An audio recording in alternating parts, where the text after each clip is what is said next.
ZengoMD back with you again. This is not the first time we've mentioned lab testing gone wrong on this channel. However, this time it's a self-inflicted problem that we can't blame on the medical establishment, but instead we'll blame it on the over-the-counter supplement industry hype machine. Add a little internet hype and you elevate a simple little known B vitamin into a issue and a nutrient that can lead to severely undertreated thyroids and even a missed heart attack diagnosis. This is biotin, or vitamin B7. Hey, did you even know there was a vitamin B7, the lesser known little brother of the better known B6? Or how about vitamin H? It's called that also. I bet a lot of medical providers can't even say what biotin does.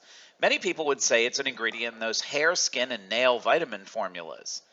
Well, it's a cofactor or a helper for the following 5 enzymes: propionyl-CoA carboxylase, the well-known methylcrotonal-CoA carboxylase, or better known as by its nickname, MCC, yeah, you know me, pyruvate carboxylase, acetyl-CoA carboxylase 1, and can you guess the next one? Here's your chance to get your honorary MD degree. Yep, acetyl-CoA carboxylase 2. Yet, it's required in very low amounts. Only 30 micrograms a day is needed from our diet.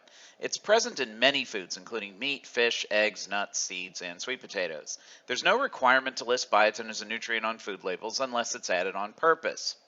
Well, let's get some help from the National Institutes of Health for the rest of this. Here they confirm that it is pretty easy and common to exceed those basic requirements of 30 micrograms per day. And here they summarize what happens when you are deficient. This includes effects on your hair, skin, and your nails. Of course, a lot of stressors and inflammatory substances can make hair, skin, and nails worse also, like just about every chronic illness, chronic inflammation, hypothyroidism, scalp infections, and of course your genetics. So why in the world would you ever put this stuff in a pill and sell it, if we don't need much and it's in many different foods? Because you can, especially if you can link it to symptoms that almost everyone has. The over-the-counter supplement industry often takes the extreme complications of rare deficiencies and suggests that healthy people with similar symptoms could benefit from taking the supplement. These supplements contain 100 times and more biotin than the NIH quoted was needed without any support from the literature to justify its use. See, it's hard to get toxic from vitamin B alone. These are water soluble and can't be stored in the body, so the supplement industry loves giving higher doses of vitamin B, variations of vitamin B, and touts lots of benefits for it. So let's get back to NIH. Deficiency is rare without having a rare autosomal recessive genetic disorder. Severe biotin deficiency in healthy individuals eating a normal mixed diet has never been reported. That's never, as in, like, doesn't happen ever. There are shelves of pills in stores everywhere to treat something that doesn't happen. It's faulty logic when you know a rare deficiency of nutrient A may cause a common symptom B, but it doesn't mean that B can be treated by giving A, because there are many causes of the disease B other than the deficiency of A. That's just basic logic that the supplement industry seems to ignore in order to try to sell product. Deficient or not, surely the literature supports biotin supplementation in some people. That shows the benefit to hair, skin, and nails, right? Well, the only published studies on larger doses of biotin and hair were case reports in children who had something called uncombable hair syndrome. The data is also lacking on skin except in infants, and I don't think infants and children are buying up these hair, skin, and nail formulas. They'd rather be in the candy aisle. For brittle nails, none of the studies have proper study design or even use a control group, so we don't even know how much biotin these people are getting anyway. And using daily doses of 2.5 milligrams showed an increase in nail thickness of only 7 to 25%. How in the world do you even measure this? When you need a high-powered microscope to measure an effect, does it really matter that much? And the effects wear off when the supplement's discontinued. The bottom line is if you have hair, skin, or nail issues, then you need to get a lot of other stuff checked. And a biotin level, if it even existed, is not on the list. Start with thyroid and adrenal testing as we describe in our other videos. Let's strip out the hair, skin, and nails part and see how biotin looks in a Google search. You can use this little minus in front of words you don't want on the web page. Hey, look, even if you didn't learn anything about biotin from this video, at least we showed you a little used Google feature, right?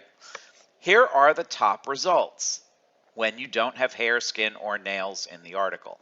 You have an NIH article, a general article on the physiology of biotin in the bottle, a vitamin that does not promote the hype, and charts of the amounts of biotin in foods. Further down the front page, we have a chemical company that sells biotin as a laboratory reagent, a vitamin for livestock.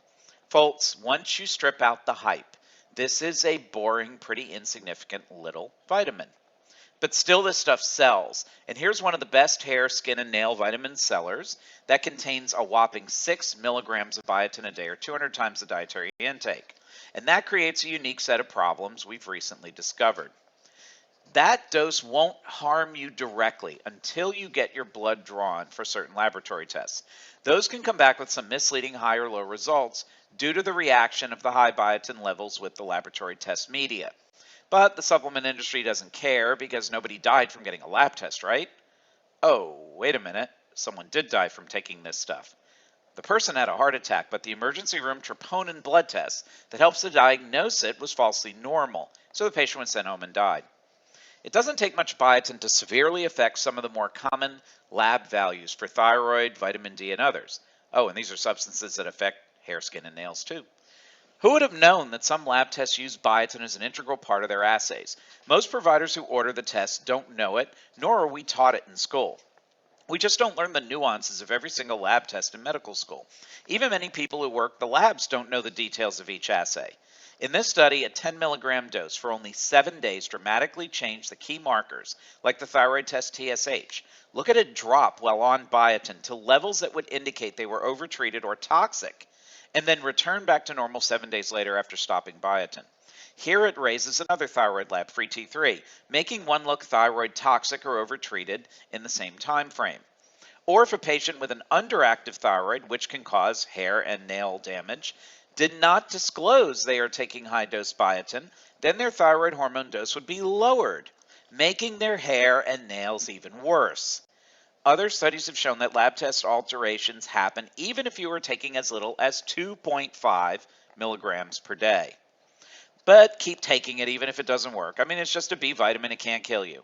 So the supplement sellers think, at least. Well, here's my recommendation. If you're taking over 2 milligrams and plan on having blood testing or plan on having a heart attack, stop the biotin supplement at least 7 days before any kind of blood test, especially a thyroid test, or at least 7 days before you plan on having that heart attack.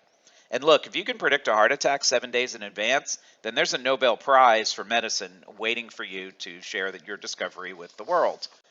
Better yet, just stop taking high-dose biotin or those hair, skin, and nail formulas completely, unless you have a genetic biotin deficiency or you're a child with uncombable hair syndrome. Well, if you're on thyroid meds or recently had thyroid testing and were told that you don't need therapy, stop the biotin and get a repeat test immediately. You might want to see a completely different result and do a completely different method of trying to treat your hair, skin, and nails than taking an over-the-counter supplement. So getting your thyroid right with accurate testing is the best thing you can do for the hair, the nails, and every other cell in your body. Well, subscribe now as we separate the good supplements from the bad in future videos. Thanks. Bye.